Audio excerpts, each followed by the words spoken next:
Fala galera, sejam bem-vindos a mais um C-Cast, o podcast do C-Hub.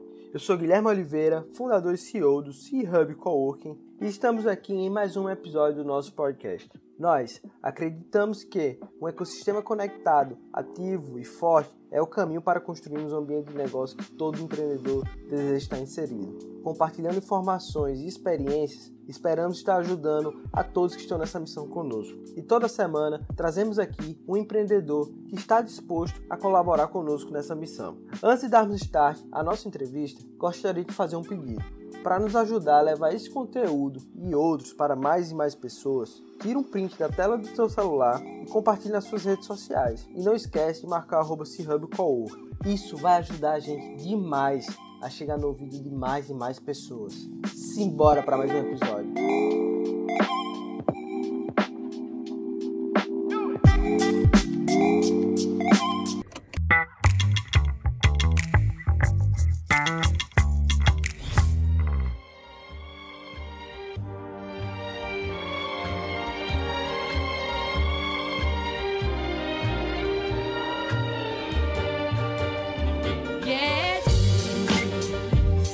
Sim! Estamos aqui em mais um C-Cast, o podcast do Empreendedor Raiz.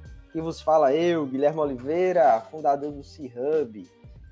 E estamos aqui para bater um papo sobre nuvens com Gustavo Ribeiro, um grande amigo, começou como cliente e pude acompanhar a jornada dele e da Tink, junto com seu sócio Paulo Fagiani, em diversos desafios, tendo que salvar diversas empresas com problemas de infra.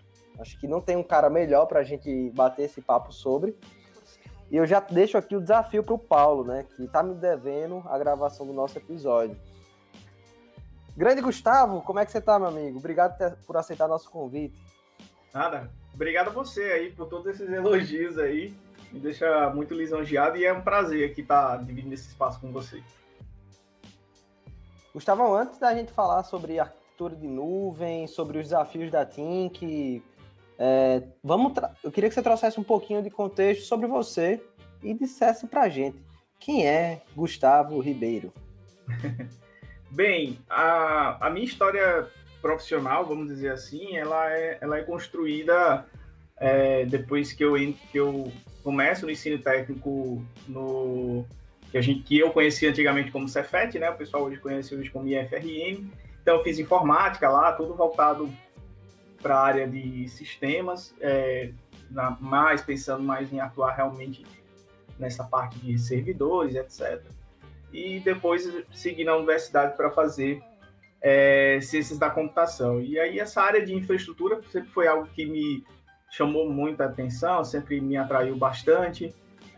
Logo no começo, lá no curso, na universidade, na Federal daqui do Rio Grande do Norte, consegui uma bolsa lá no laboratório do curso e fiquei trabalhando como monitor lá, como administrador de redes do laboratório. E aí de lá, enfim, trabalhei em prefeitura, governo do estado, trabalhei em empresas privadas aqui da região, até que em um certo ano eu resolvi trabalhar numa empresa privada e posteriormente virei sócio dessa empresa, né? Então hoje a Tink, do ponto de vista de pessoa jurídica, né, eu fui já funcionário da empresa e posteriormente me tornei sócio dela. Legal. É super interessante ver que você pôde viver um pouco de todos os mundos, né? Governo, como colaborador e agora como sócio. E você tem um background bem técnico. E quando você começou a empreender, quais foram os principais desafios de iniciar, de ter atividade de gestão, só que a tua formação faltou um pouco disso? Sim, no Cefet, incrivelmente isso, as pessoas talvez não tenham essa percepção, no Cefet foi o primeiro ambiente que eu tive, de certa forma, um pouco de aprendizado sobre empreendedorismo. Lá a gente tinha uma disciplina de empreendedorismo e era também uma área que, de certa forma, me atraía. Tanto que quando eu fui fazer o vestibular, na época não tinha nem, era vestibular, fiquei muito em dúvida se eu fazia computação ou se ia para a área de administração. e eu acabei optando indo para computação, mas aí, engraçado, porque no destino depois eu acabei fazendo especialização lá no departamento de administração. Então, foi dessa forma. Eu tentei conciliar, depois de ter entendido que eu já tinha uma capacidade técnica, vamos dizer assim, já tinha ferramentas, né, para poder estudar por conta própria, ir atrás de cursos ou de materiais que pudessem complementar a minha formação base. Eu depois fui estudar a área de administração para poder entender esse mundo muito mais do que de empreender, mas de gerir organizações e gerir ambientes, enfim, ter uma visão global da parte de gestão. E eu diria que o maior desafio é exatamente as partes que você precisa, vamos dizer assim, prestar contas com o seu sócio, que é o governo. Então, essa parte realmente é a parte que eu sou bem fraco, enfim, aí a gente conta aqui com algumas pessoas para nos ajudar nesse sentido. E eu acho que esse é o desafio, na verdade, de qualquer empreendedor, qualquer pessoa que quer empreender hoje. Eu acho que o grande desafio é você aprender a lidar com esse sócio, que é o governo, as questões de imposto, as questões legais e tal, e entender como é que isso funciona, né? Saber como esse ciclo funciona para poder tornar o seu negócio interessante do ponto de vista econômico, né? E aí depois, assim, tem um grande trabalho de entender o mercado onde você está atuando, como ele se comporta e como você deve se posicionar. A gente sempre tentou se posicionar no mercado do que o pessoal chama de oceano azul, né? Onde eu tenho poucas pessoas ali que estão concorrendo comigo, buscando os mesmos cardumes ali, os mesmos clientes. Então, a gente sempre procurou, nas nossas ofertas, no nosso serviço, ter um grande diferencial de mercado. A gente sempre procurou se posicionar como algo totalmente diferente do que tinha no mercado e não só entrando no mercado que tem várias pessoas fazendo a mesma coisa. E aí essa é a nossa estratégia, uma estratégia que, de certa forma, vem dando certo, porque a gente não tem uma briga por preço, enfim, não tem essa queda de braço para fazer com o mercado. O que a gente procura sempre é estar à frente dele, das demandas, sempre oferecendo o que a gente entende que o mercado está precisando ou que vai precisar num futuro muito próximo, e a gente capacita as pessoas, entende dentro da equipe e coloca isso dentro do portfólio. Esse foi o caminho que a gente encontrou e que a gente acha que é sustentável, vamos dizer assim, nesse mercado que a gente atua. Massa, legal. E acaba sendo algo que poucas pessoas sabem que existe o que vocês fazem, né? Como assim? Tem uma empresa que cuida só da parte de arquitetura e eu imagino, né, que 10 anos atrás, se a gente fosse falar com alguma pessoa, não, eu vou ser um arquiteto da nuvem. Então, isso é uma profissão muito atual. E como é que você vê isso, né? Tipo, como você fala para outros jovens aí que estão querendo iniciar nessa jornada, e fala um pouquinho para a gente de como é ser um arquiteto da nuvem. Perfeito. Você falou 10 anos e eu vou colocar mais um ano, 11 anos que a gente está trabalhando com esse foco, né? Que a gente, no linguajar de startup, que a gente pivotou a nossa visão de negócio. A gente atuava na área de infraestrutura tradicional, cuidando de servidores, de máquinas, enfim, de equipamentos. E em 2009, assim, eu não vou dizer que não é coisa da visão, não, né? Aquela coisa de você buscar grandes pensadores, grandes empreendedores, e o cara viu ali, e por isso deu uma grande sacada. Eu acho que foi um pouco de sorte também. A gente enxergou no player que estava criando esse mercado, que era a Amazon, né? E ela é conhecida nesse mercado específico da área de nuvem como AWS, que é a Amazon Web Services, que é a divisão da Amazon voltada só para computação em nuvem. E eu olhei para aquilo e, assim, eu consegui perceber muito rápido o valor daquilo ali no mercado que eu atuava. E existia um risco muito alto de você investir todo o seu negócio, que naquela época, em 2009, era todo voltado para data center, para servidores, etc. E existia o risco de você gastar muito tempo, gastar esforço em algo que poderia ser passageiro. Mas as vantagens eram tão claras assim para a gente, que a gente resolveu entrar de cara nesse mercado E desde aquele momento a gente...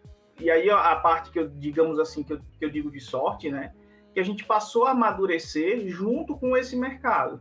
Então, naquela época, em 2009, existiam poucos serviços nessa nuvem, né? Essa nuvem era muito pequena ainda. Então, de certa forma, para entrar nela era muito fácil, porque você conseguia ter, absorver todo o conhecimento ali sobre aquilo, muito fácil, porque o portfólio dentro daquela nuvem ainda era muito pequeno.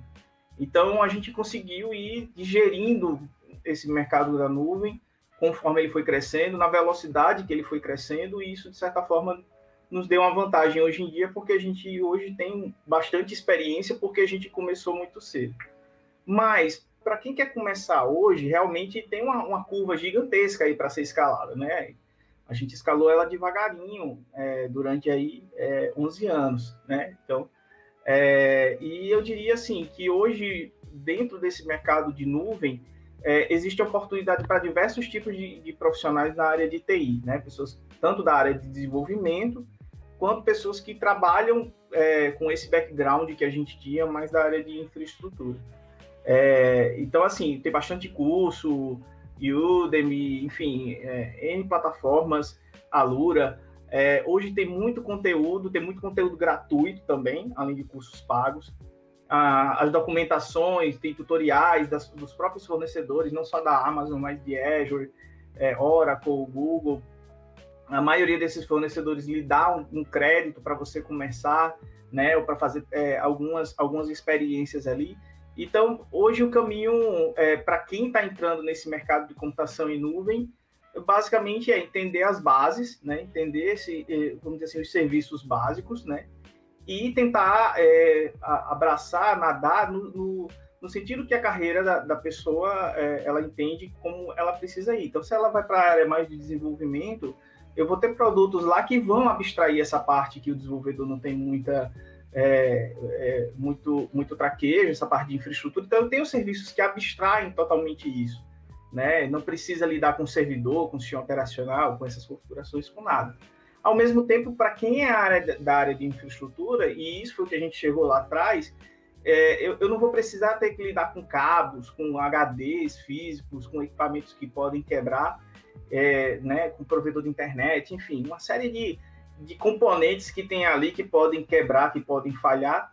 E aí a grande vantagem é que você tem um grande data center que você pode subir máquina, descer máquina, enfim, construir tudo em pouquíssimos minutos e, vamos dizer assim, acessível no sentido de que você pode construir algo tanto muito grande, como você pode construir algo muito pequeno, adequado para o seu cenário. Então, eu acho que a nuvem, ela democratizou, na verdade, o acesso da TI para as empresas. Eu enxergo que o cenário de startup, das techs de startup principalmente, se não tivesse a computação em nuvem, eu enxergo que esse mercado ele teria muito mais dificuldade de performar como ele performa hoje, as empresas, porque você basicamente ia ter que construir toda essa base, né? Você ia ter, para poder ter acesso a essas tecnologias, você ia ter que construir tudo do zero, ou ter que acessar grandes data centers que são locais que, assim, não tem um formulário lá que você bota seu cartão e contrata. Você tem que conversar com alguém lá dentro, assinar um contrato. Então, assim, eu acho que a computação em nuvem ela acabou democratizando tanto para essas empresas novas, as techs, né? E isso facilita muito o acesso à tecnologia, como também ela democratizou o acesso a tecnologias de ponta para os profissionais. Então, hoje, apesar de eu ter 11 anos aí atuando nisso, mas hoje eu facilmente encontro profissionais que conseguem trabalhar de igual para igual comigo, que começaram há pouco tempo, porque basicamente as tecnologias de ponta elas não dependem da capacidade financeira, né, de ter. Então, antigamente, às vezes, por exemplo, você queria montar o famoso cluster, né, que você tem várias máquinas funcionando como uma só, ou ter acesso a storage de alta performance. Pô, para você poder ter acesso a esse tipo de equipamento, você tinha que trabalhar numa grande empresa que tinha que ter capital para comprar isso, né? Equipamentos que custam mais de 100 mil reais, hoje com $5, muito mais do que isso, passa de 300 fácil. Então, isso dificultava o aprendizado. Então, hoje em dia, você consegue muito mais rapidamente aprender tecnologias que às vezes você vê nos livros, que é teórico, acha massa, mas que eventualmente você não tinha acesso. Então, hoje eu acho que, assim, tá muito fácil né, nesse sentido de acesso à informação e o aprendizado. Legal. E você falando, né, me vê o quão, entre aspas, simples ficou, né, da gente disseminar software. Imaginar, né, que, cara, antes a gente teria que instalar teria que ir numa máquina e instalar. Teria que ter um servidor em cada negócio nosso. Obviamente, a depender do tamanho da empresa, isso vai se tornar necessário. Mas, hoje você consegue criar uma aplicação, rodar ela no mundo inteiro, usando o servidor da Amazon, da DigitalOcean, um Heroku, que faz ali boa parte do trabalho. Então, o serviço de nuvem, ele ajudou muito a disseminar novas soluções. Então, eu acredito que foi um potencializador da inovação como um todo. Como é que tu vê isso, Gustavão? Sim, com certeza. Como eu falei, né, a nuvem, eu acho que ela democratizou esse acesso das tecnologias de ponta que estavam disponíveis aí no mercado, mas que você tinha que fazer um aporte financeiro muito alto para poder ter acesso a elas, né? Então, hoje em dia, o meu trabalho e o trabalho de qualquer pessoa que atua nesse mercado como eu, é basicamente escolher as ferramentas certas do tamanho certo para cada uma das empresas, né? Então, a gente tem empresas de todo tamanho. A gente, na nossa carteira de clientes, a gente tem multinacionais, empresas que atuam em setores que são, por exemplo, extremamente regulados, etc. Mas eu também tenho empresas que, tipo, têm menos de 2 anos de vida, que têm pouquíssimos funcionários. E todas as duas empresas, sendo uma multinacional, sendo uma startup local, elas têm acesso a essa mesma tecnologia, né? Elas conseguem utilizar o mesmo recurso, né, computacional, e o que vai mudar de um para o outro é o volume, é quantas máquinas eu preciso, né? Quanto de tráfego que está passando. E aí, isso, de certa forma, o trabalho da gente, de arquiteto de infraestrutura de nuvem, é escolher as peças certas e criar uma sinergia entre as peças. O que vai basicamente mudar de um cliente para o outro. Às vezes você tem a mesma arquitetura que serve para duas empresas, para duas plataformas, a gente olha muito para a aplicação, né? Então, às vezes, a mesma arquitetura serve para aplicações diferentes, e o que vai mudar basicamente são o tamanho de cada uma dessas peças, né? Então, a nuvem, ela facilitou bastante o acesso à inovação, tanto por essa facilidade de você ter acesso a recursos de ponta, mas também, como você até citou aí, o Heroku, né, que é um exemplo de um provedor, de uma empresa que atua nesse mercado de computação em nuvem, e ele abstrai, né, uma série de complexidades, de recursos que você precisaria gerenciar. A nuvem também tem esse papel de transformar, né, tecnologias que são, às vezes, que precisam de especialistas, de pessoas com alto grau de conhecimento na tecnologia, e ela simplifica aquilo ali para entregar como um serviço, né? Então, hoje você, por exemplo, tem tecnologias de aprendizado de máquina, de inteligência artificial, e aí você não precisa construir o cérebro dessa inteligência artificial. Você usa lá algoritmos que o próprio fornecedor já colocou para você, que de certa forma o mercado já conhece, já atua, e ele entrega para você isso de uma forma simplificada para que você basicamente conecte o seu software, né, a essa inteligência. E aí você vai ser cobrado no formato do consumo, né? Então, quanto mais você usa essa inteligência, quanto mais vezes essa inteligência executa para você, você vai pagar mais. Então, isso, de certa forma, corta muito o custo de entrada, né? Você não precisa investir em criar algo, criar infraestrutura, enfim, aprender aquilo tudo. Não, você pode basicamente comprar aquilo já pronto, você não precisa fazer nenhum investimento inicial, o custo é zero de investimento, né? E o custo ele se torna apenas de operacional. Então, você troca aí CAPEX por OPEX. Perfeito, perfeito. Trazendo um pouco para o mundo do coworking, né? Basicamente, o serviço de nuvem seria o quê? Você não precisaria ter que criar todo o escritório, ir lá na Leroy Merlin, comprar tinta, mesa, cadeira, você vai pagar ali uma mensalidade e vai usar todos aqueles serviços para poder comportar aquele teu software como fosse no cowork, seria o seu time. Então, fazendo essa analogia aqui, para quem está ouvindo a gente, não é um pouco afastado dessa parte mais técnica. Perfeito. É exatamente isso. E assim, tem várias analogias e a nuvem ela vai facilitando nesse sentido, né? Então, a nuvem você pode imaginar como um grande condomínio, né? Onde você tem vários prédios e cada prédio pode ser um serviço. E você pode ir alugando pedaços, né? Pode ir alugando apartamentos desse prédio e, ao mesmo tempo, você pode ir consumindo só quartos, né? Dentro de cada um desses apartamentos. Então, você tem como fatiar em várias partes esse consumo, a depender do tamanho que você é como empresa ou dependendo do serviço que você vai colocar, você consome apenas uma parte, às vezes uma parte está mais como é o coworking, né?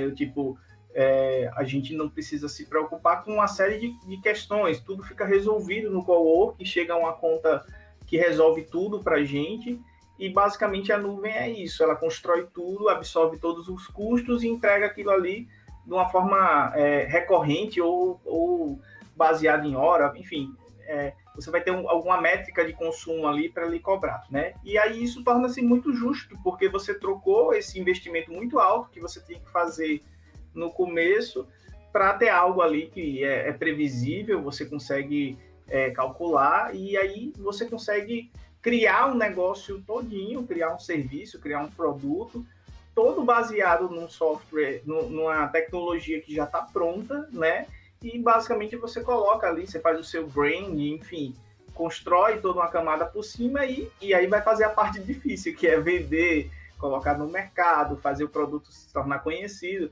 Mas a parte tecnológica, né? A nuvem ajudou muito nesse time to marketing aí, né? Porque ele já lhe entrega muitas coisas prontas. Perfeito, perfeito. Gustavo, eu queria trazer agora para o pessoal alguns exemplos na vida real, né? Que eu sei que muitas vezes vocês conversam com empresas que estão começando a ter desafios com infraestrutura, mas não se dá aquela devida importância. E quando o negócio dá um pau, ou seja, você tem ali um time de futebol vai vender ali ingresso para um jogo, o jogo é importante, o servidor não dá conta, possivelmente devido a uma falha em pensar a arquitetura daquele site, né, dando um dos exemplos, e aí chama Tink. Como é que vocês se veem aí como esse meio que bombeiro, né, que vão apagando incêndio de software? A gente já fez isso algumas vezes, né? Hoje em dia a gente acaba fazendo menos porque eu acho que as empresas elas abriram o olho e entenderam que realmente precisa ser feito um trabalho anterior. Mas esse praticamente foi o cotidiano da gente no início, vamos dizer assim, o início quando os negócios na área de nuvem realmente deslancharam, de a gente basicamente conseguir clientes porque eles estavam com alguma dor. Então, tem N casos, eu posso contar dois aqui. Um é um grande portal de notícias, hoje é um grande portal de notícias, né? Estava sofrendo com bastante problemas de queda, né? Então, eles estavam começando a crescer, estavam começando a se tornar conhecidos e chegava uma audiência de um tamanho X, né? 5 mil usuários, vamos dizer assim, e eles caíam, né? E aí, a vantagem de você ter um network muito bom, né? Quando você está começando um negócio, eu acho que o network é muito importante. Então, através do network, indicaram a gente, sabiam que a gente tinha essa capacidade de já trabalhar com computação em nuvem, numa época que ninguém ainda estava trabalhando com computação em nuvem. E aí é onde entra o nosso diferencial de mercado, porque a gente não vai olhar só para a infraestrutura, a gente vai olhar também para a aplicação. Então, a gente mexe nas duas partes, né? A gente mexe na infraestrutura para criar uma infraestrutura de nuvem que permita ter a famosa escalabilidade, que é o que você poder crescer sem limites, né? Vamos dizer assim, teóricos. Mas, ao mesmo tempo, a aplicação ela precisa estar criada, precisa estar ajustada para poder aproveitar essa escalabilidade da nuvem, né? Então, não adianta também você pegar qualquer aplicativo antigo e colocar na nuvem e esperar que ele funcione como uma nuvem. Você precisa ajustar ele para utilizar melhor os recursos da área de nuvem. Então, essa é a forma que a gente até procura se posicionar no mercado, né? A gente não é uma empresa de infraestrutura de nuvem, a gente não é uma software house, a gente é uma empresa que promove transformações, e aí essas transformações vão para aplicações e também infraestrutura para poder entregar um resultado na ponta, que significa melhor custo, né? Mais eficiência, mais escalabilidade. Na nuvem a gente não usa o termo escalabilidade, normalmente a gente usa elasticidade, porque escalabilidade você pensa em algo que só cresce, né? Que tem a capacidade de crescer. E a nuvem é muito importante que você cresça, mas que você também tenha a capacidade de diminuir, porque você consegue, nela, durante um dia, mudar de tamanho várias vezes. Então, vai ter horários do dia que você não vai ter todos os clientes ali requisitando o seu produto, né?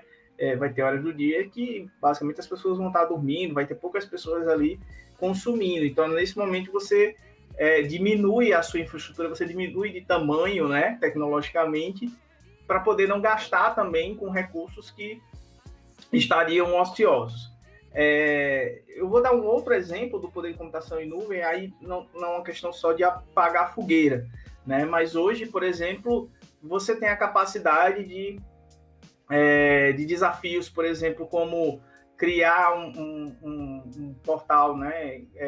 Por exemplo, a gente está aqui num podcast, mas hoje você tem a capacidade de pegar, por exemplo, todo um site que é todo criado numa redação por texto e transformar num podcast, né? Então, hoje tem ferramentas da IBM, da Amazon, enfim, que transformam, que leem aquele texto e transformam numa voz usando tecnologias de rede neural que fica muito natural, né? É uma tecnologia que ainda precisa eventualmente ser amadurecido, mas melhorou muito ao longo do tempo. Então, ele escorrega por uma questão do idioma, né? Então, às vezes, nome próprio e tal, é que você percebe. Mas a gente colocou num cliente da gente uma tecnologia dessa como um plus, né, para os assinantes. Para quem assinava o conteúdo, você tinha acesso ao conteúdo em texto e em voz. Você podia consumir da forma que você quiser. E muitos usuários passaram feedback que tinham gostado muito do locutor e tal, coisas desse tipo. Então, as pessoas realmente chegaram a acreditar que era uma pessoa fazendo uma locução ali. Então, e assim, a gente não precisou construir nada disso, o serviço já estava pronto, basicamente eu precisava só conectar no software, né? Então, é esse tipo de abordagem que a gente faz, né? A gente apaga essas fogueiras, né? Como você falou, colocando sites que estão caindo, que estão com, por exemplo, Black Friday. Nossa, isso acontece muito, né? Sites ficarem fora do ar, o serviço ficar instável, porque o volume de vendas aumentou muito. A gente faz muito isso, mas a gente conversa também nessa camada de negócio. A gente procura entender o que o usuário daquela ferramenta, daquele aplicativo, daquele site está buscando, e a gente procura entregar dentro desse portfólio da nuvem alguma tecnologia que possa agregar dentro do produto. Legal, legal. Esse exemplo aí da Black Friday é fantástico. Já vi o Alfredo Soares, que ele fundou a VTEX, não sei se você conhece. Conheço. Ele quase quebrou, cara, porque, para quem não conhece a VTEX, é uma empresa que eles criam e-commerce. Então, meio que você mesmo pode criar o teu e-commerce. E aí, imagina só, ele tinha uma ferramenta onde tinha vários negócios que eram digitais por conta da VTEX, só que ele tinha um problema de infra.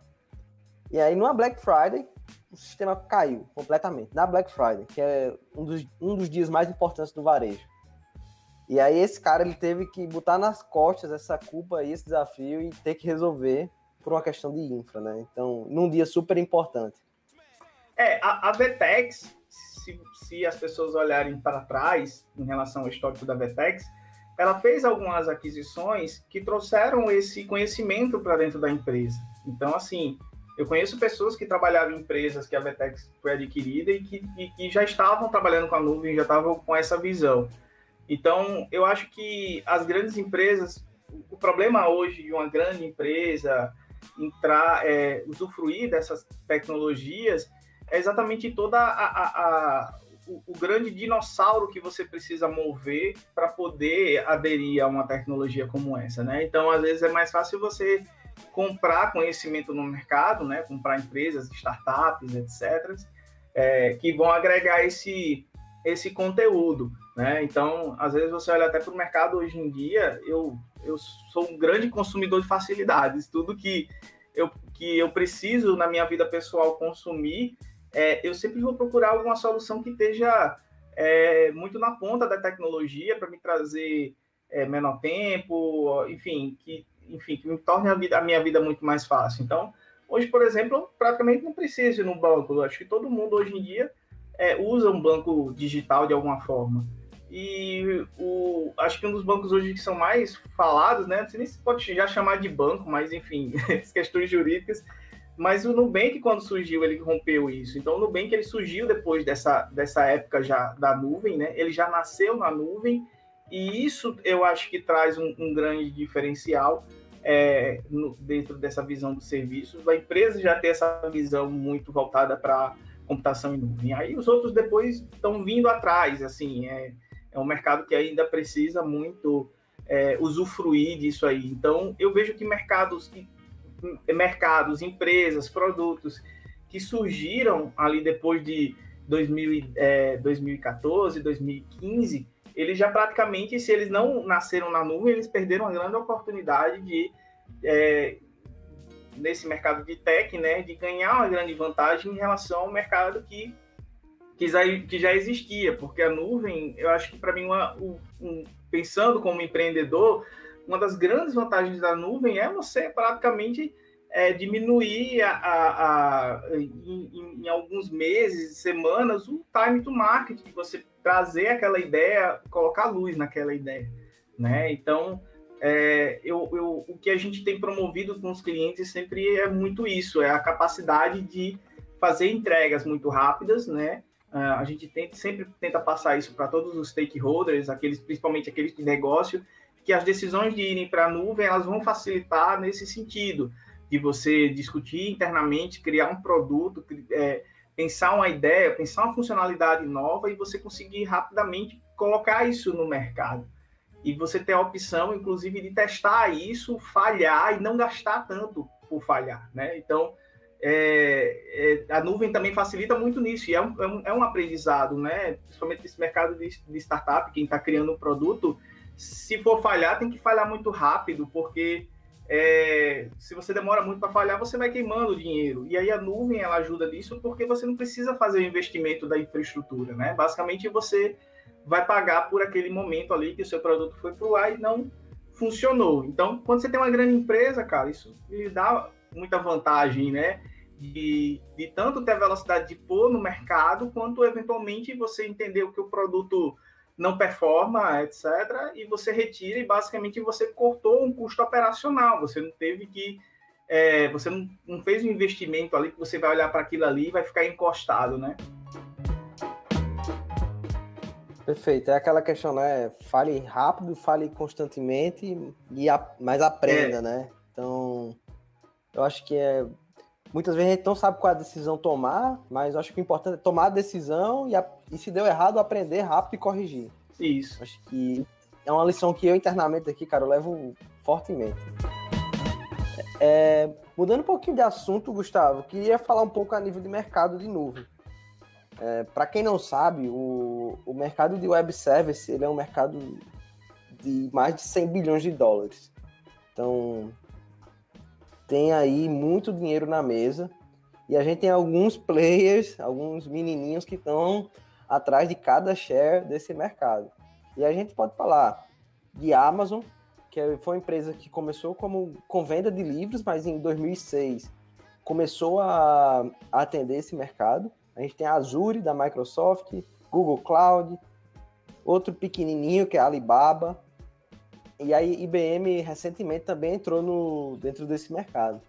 Cara, como é que você vê o mercado de web service e você vê algum tipo de direcionamento? Você acha que a Amazon vai dominar o mercado? Atualmente, hoje, ela está com algo em torno de 30% de share. Qual é a tua visão a respeito disso? A gente começou com a Amazon porque foi a que, na época que a gente começou, foi a que existia. O Azure, todos esses, se você citou aí, tem menos tempo de vida de mercado de nuvem do que a gente. É até engraçado falar isso. Mas a realidade é essa. Quando eu comecei a trabalhar com nuvem, não tinha Azure na época. Então, a Azure surgiu depois. O que eu percebo é assim, eu acho que é muito importante você ficar atento à Amazon, porque ela é líder. Assim, isso é incontestável. Teve uma época que a Amazon era tão grande que, somado todas as operações de nuvem de todos os outros, você podia multiplicar por 14 vezes, que dava o tamanho da Amazon na época. Então, ela de certa forma, dita um pouco o mercado, ela ditou mais fortemente anos atrás. Hoje, os seus concorrentes, eles estão já lançando alguns produtos que, eventualmente, não estão ali no portfólio da Amazon. Então, eu acho que tem espaço para todo mundo, a concorrência é muito boa, porque pressiona sempre as empresas a entregarem coisas mais inovadoras e a diminuir o custo. Então, se você olhar para todos os fornecedores de nuvem, em geral, os produtos eles tendem a diminuir o custo. A nuvem é isso, quanto mais você utiliza, mais barato vai ficando, porque você tem mais pessoas compartilhando aquele recurso, então se torna, a cada fatia que a gente está comendo, ela se torna mais barato, porque cozinhar o bolo, ele ficou... tem mais pessoas para dividir o bolo, então ficou mais barato, né? Então, eu entendo que é muito importante estar atento ao que a Amazon lança, o que o Azure lança.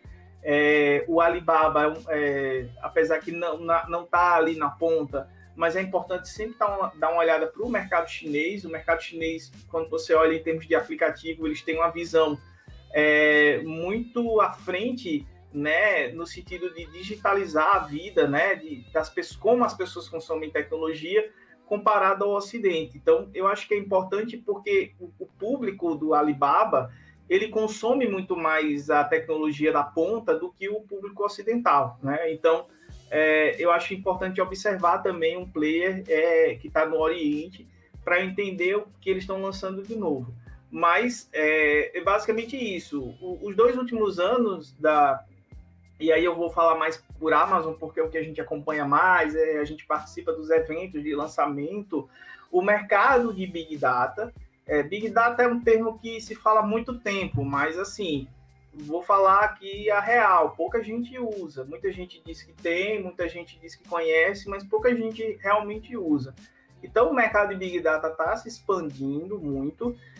O mercado de Machine Learning também está se expandindo muito. E esses players estão lançando cada vez mais produtos para essas áreas, para poder aproveitar melhor o bolo da informação e trazer inteligência a esse bolo, né? Que elas são 2 áreas que elas mesmo que se complementam, né? Então, para você ter algo, uma inteligência artificial, um aprendizado de máquina, você tem que alimentar ela com muita informação, porque o aprendizado de máquina é isso, ele vai ganhando experiência e com a experiência ele passa a tomar decisões mais inteligentes, né? Então, essa inteligência, entre aspas, que as pessoas, a inteligência artificial que as pessoas conhecem é basicamente isso, é um algoritmo que vai aprendendo conforme você vai dando informações para ele. Então, quanto maior a quantidade de informação, mais inteligente ele se torna. Então, hoje, se um profissional fosse cair de paraquedas nesse mercado, eu diria para apostar as suas fichas nessas 2 áreas, em Big Data e Machine Learning. Eu acho que a profissão hoje que está se tornando cada vez mais relevante no mercado é o do cientista de dados. É um profissional que é escasso, é uma profissão que ela tem um viés que não é só computacional, ela precisa de estudo da área de estatística, matemática, álgebra, enfim, tem alguns conceitos que são importantes para você entender. Então, esse profissional, ele realmente falta no mercado. Eu fui a um evento da própria Amazon em São Paulo, há acho que um ano e meio, alguma coisa assim, em São Paulo, e tinha pouquíssimas pessoas, pouquíssimas pessoas no evento. O evento era pequeno porque tinha poucas pessoas, mas eu era o único cara de infraestrutura, o resto era tudo desenvolvedor. Então, também o mercado ainda não está tão diverso nesse sentido de digamos assim, de competências, né, de profissionais. Então, eu acho que é um mercado que ele vai crescer muito. As empresas já estão pedindo isso, mas assim, estão pedindo tipo para colocar hoje em produção. E não tem profissional para atender isso, né? Então, eu acho que seria uma área para quem assim tá começando agora, tá querendo investir tempo para estudar alguma coisa que realmente possa render frutos, seria essa área aí de Big Data e de Machine Learning. E em todos esses fornecedores, na Amazon, no Azure, no Google, vão ter soluções, vão ter produtos, serviços que vão apoiar essa área aí de alguma forma, trazendo mais ou menos, colocando mais ou menos recursos, né, para o usuário utilizar. Então, por exemplo, hoje na Amazon você consegue, como eu dei o exemplo, né, de pegar um texto, ele vai ler aquilo ali como uma pessoa está lendo, você tem reconhecimento de imagens, você pode mandar uma imagem para a Amazon, ela dizer se existe, por exemplo, um homem, uma mulher, ele diz a idade da pessoa, se tem barba, se não tem, se ele diz o contexto da imagem, se ele entende que aquela imagem está representando uma situação de perigo, de felicidade. Então, você tem algoritmos prontos já para você consumir isso. Falta pessoas que entendam isso, né, como usufruir disso, e falta também as pessoas para construir os seus próprios algoritmos, né? Então, imagine que eu tenha uma loja, certo? Esse algoritmo já existe, mas eu vou dar um exemplo de um algoritmo que já existe, mas que poderia ser criado totalmente customizado, que é o famoso as indicações. Então, eu estou escolhendo ali, estou comprando uma geladeira e ele pode recomendar para mim eu comprar garrafas de vidro, comprar um fogão, enfim. Ele começa a criar ali para mim uma série de recomendações que ele entende que outros usuários também compraram junto com isso. Então, isso é aprendizado, é volume, outras pessoas vão gerando informação e você vai armazenando isso num grande volume de dados e, ao mesmo tempo, você tem que extrair essa informação e tornar ela relevante, né? Tornar benéfica. E aí, o benefício é você pegar todo esse histórico que você aprendeu e relacionar isso para que o usuário se sinta surpreendido, né, com aquilo ali. Então, isso lhe ajuda a vender mais, enfim. Esse é o benefício na ponta, né, para quem está vendendo, é vender mais. Então, se você consegue, de certa forma, indicar para o usuário um melhor caminho para atingir o seu portfólio de produtos, as empresas estão super interessadas nisso. E esse mercado de Machine Learning e Big Data, eles estão colocando luz e facilitando cada vez mais a vida do usuário.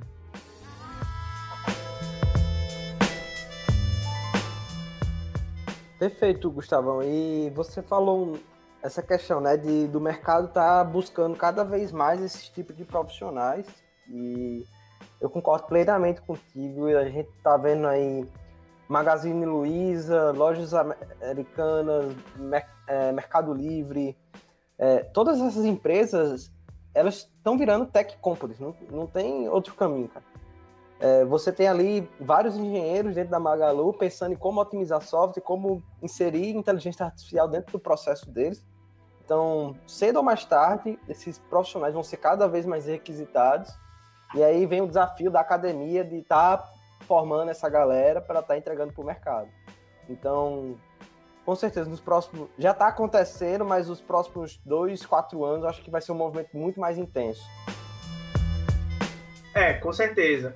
Como eu falei, hoje já tem produtos que eles resolvem boa parte disso, tem produtos que eu consigo usar, tem produtos que você consegue usar, que a gente consegue pegar pessoas que não entendem desses produtos de machine learning, etc., e conseguem já utilizar hoje em dia.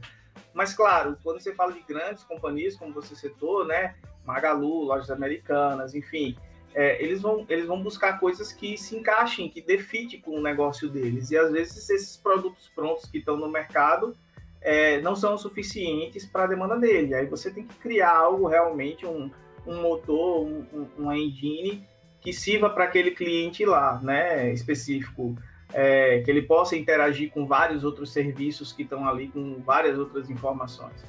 Então, eu tenho percebido isso cada vez mais. É uma área que hoje eu apostaria bastante como uma área que vai ter muita demanda e falta de profissional no mercado. Com certeza.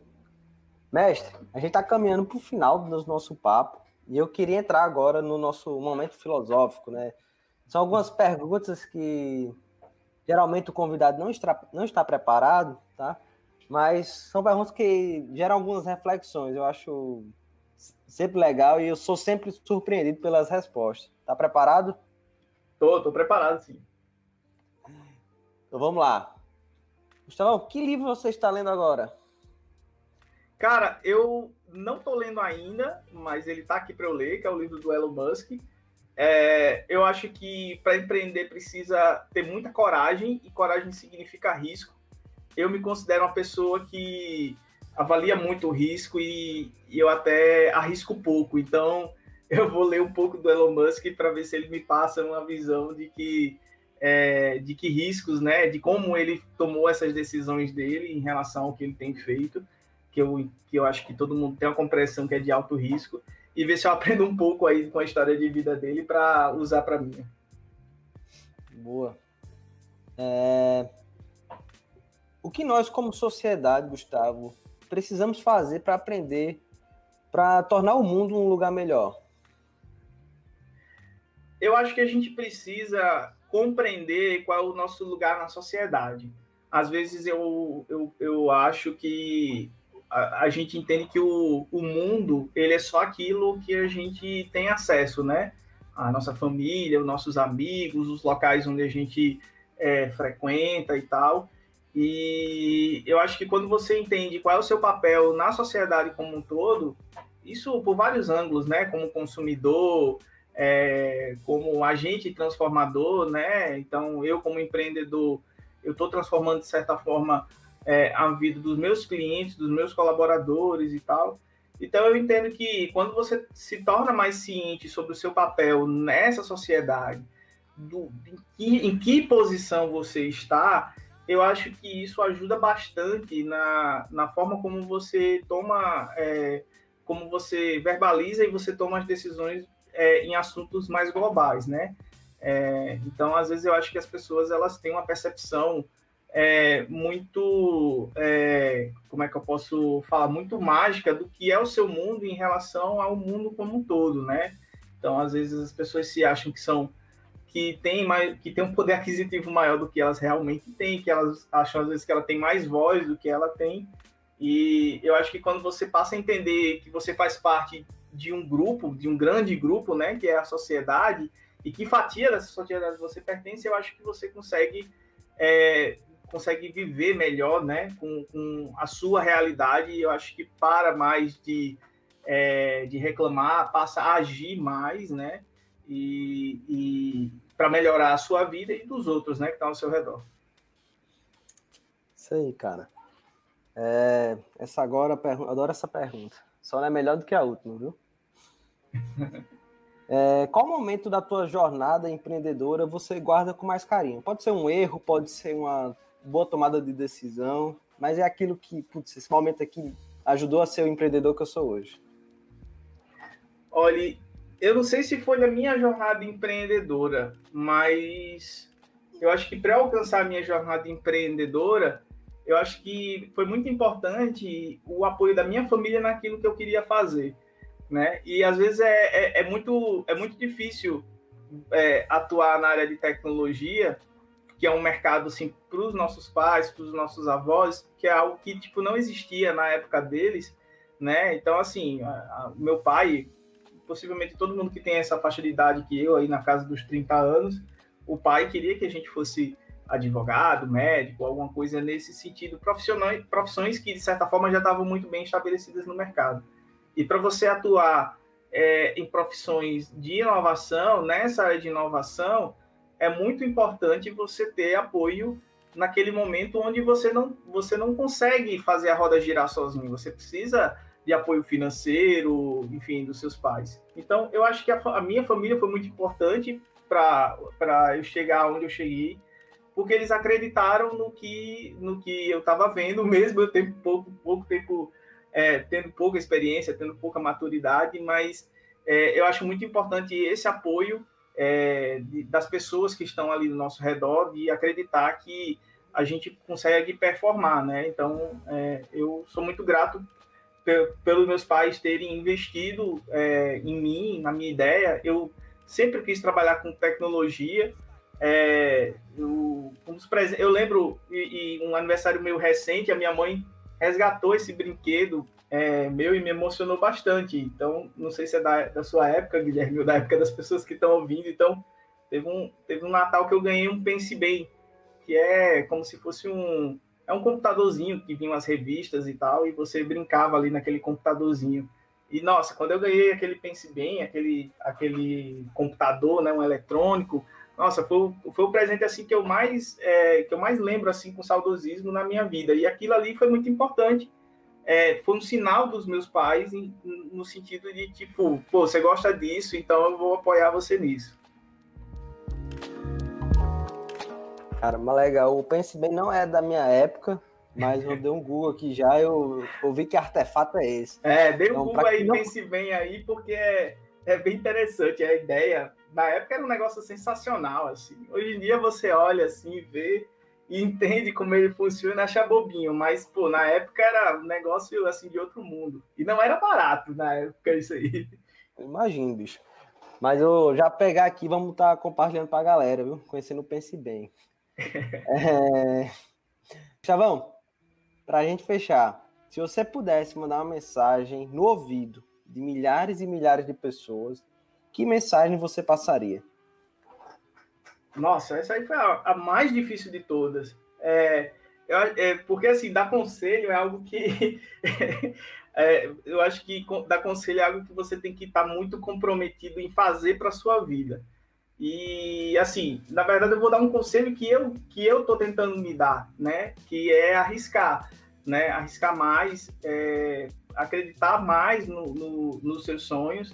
Eu acho que, claro, todo risco você precisa calcular, mas eu entendo que talvez a minha geração e as gerações que vêm depois, elas têm muita ferramenta, muito potencial hoje que as gerações anteriores não tiveram, em termos de acesso à informação, acesso à educação, enfim, acesso a uma série de recursos. E hoje em dia, basicamente, eu entendo que se as pessoas arriscam mais, se elas colocam mais a cara, se elas gastam mais tempo naquilo que realmente pode transformar a vida delas, eu acredito que isso pode realmente dar muito bom. Você diminui muitos riscos com dedicação. Então, eu acho que é isso. E aí, quando eu falo no sentido de arriscar, é de tipo, acreditar no que você sonha, naquilo que você acredita, mas fazer jus a isso, né? Então, assim, não adianta você dizer que quer fazer algo e não pôr o risco, né? Gastar o seu tempo, etc. Então, eu acho que é isso. É algo que eu tento fazer cada vez mais, que é arriscar mais, colocar mais fichas naquilo que eu acredito, né? Ser o meu próprio patrocinador das minhas ideias e tentar fazer elas reverter naquilo que eu acredito, que é resultado. Boa, isso é importante, cara. Eu acho que o risco faz parte do jogo, a gente tem que estar tomando ele, obviamente, na medida correta, mas para quem quer estar gerando impacto, não tem outro caminho. Se alguém souber, me fala, viu? Quanto mais jovem você tiver usando do risco, melhor, porque você acaba... assim, você tem um recurso que é limitado, né? Que é a sua vida. Então, você tem a expectativa de vida aí, média aí das pessoas no mundo. Esse é o frame que você tem para executar todas as suas ideias. Então, quanto mais cedo você começa a fazer, melhor, né? Quanto mais você arriscar mais cedo, né? Melhor. Conforme você vai ficando mais velho, a janela vai diminuindo e aí você vai tendo menos possibilidade de errar e você acaba se tornando um pouco mais conservador nas suas decisões, porque vai lhe faltando saúde, enfim. Você passa ali dos 30, você já passa a ter dores que você não tinha nos 20. Então, tem uma série de outras coisas, de outros fatores que vão jogando contra você, né? Então, eu acho que quem é jovem, o que pode mais utilizar para poder gerar retorno no futuro é arriscar, realmente. Isso aí. Então, cara, para quem tá começando, toma risco. Acho que você vai ter bem menos a perder. Isso é um fato. Se você conseguir, cara, trabalha ganhando aquele mínimo ali, mas esteja perto de uma pessoa que você consiga aprender, que você sabe que aquelas pessoas vão te ajudar a crescer. E isso é muito importante. Foram coisas que eu fiz lá no início e que hoje eu não me arrependo. Eu digo, né? Lá no início eu montei uma soft house, trabalhei junto com um engenheiro elétrico, um dos caras mais inteligentes que eu conheço, mas a gente não ganhou dinheiro nenhum, mas o que eu aprendi naquele 1 ano de trabalho, eu tenho certeza que mestrado nenhum vai me ensinar.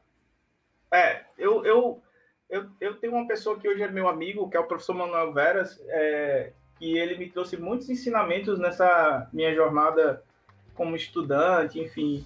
E ele me fala uma coisa, eu sempre, quando eu tenho a oportunidade, eu acabo utilizando isso, né? Que é sempre estar tentando modificar o nosso benchmark, fazer ele se movimentar. Aquilo que você entende que é o melhor do mundo, que é o mais maravilhoso, você tem sempre que estar buscando algo que possa, de certa forma, mexer nisso, né? Então, às vezes você conhece um restaurante e aquele restaurante se torna o seu restaurante predileto e você acaba recorrentemente indo naquele mesmo lugar sempre.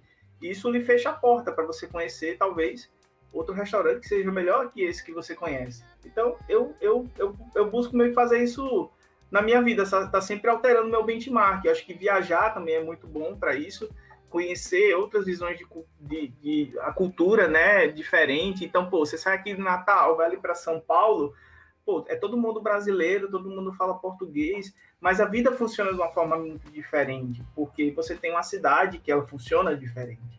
Então, é muito importante isso, você está sempre colocando interrogações naquilo que você considera o topo, né? Aquilo que você acha que é o máximo na sua vida.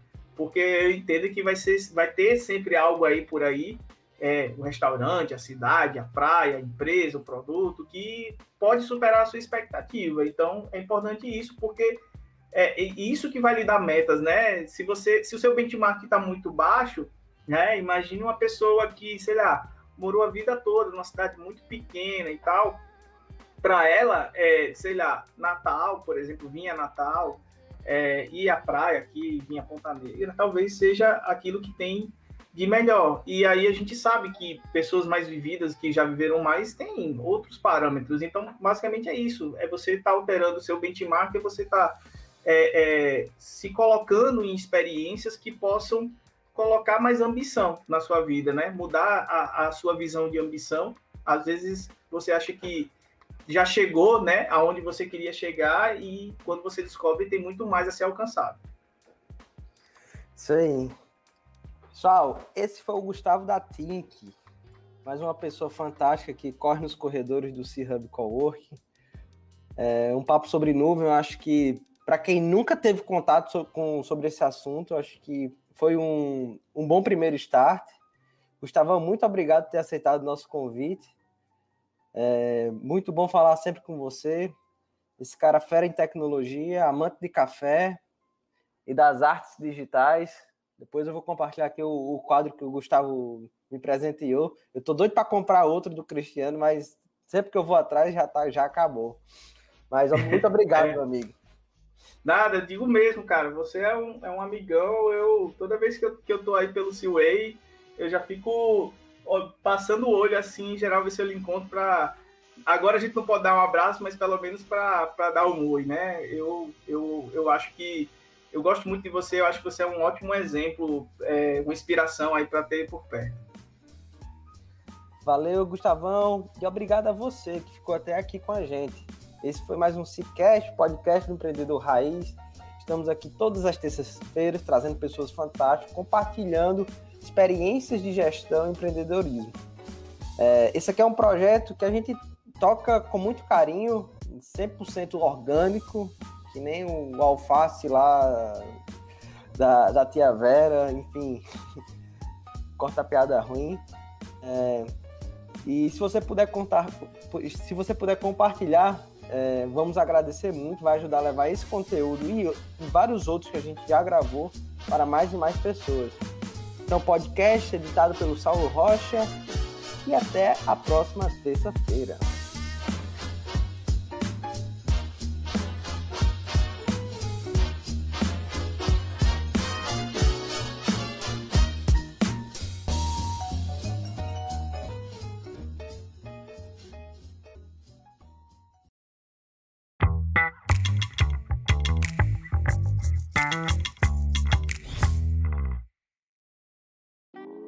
Este foi mais um episódio do SeaCast e fico muito feliz por você ter ficado com a gente até aqui. E vou fazer aquele pedido novamente. Se esse conteúdo fez sentido para você, compartilha nas redes sociais, tirando um print da tela do teu celular e não esquece de marcar @CHubCoworking. Como eu disse no início, isso vai ajudar a gente de uma forma gigante a levar esse conteúdo para mais e mais pessoas. Valeu, galera. Até a próxima semana.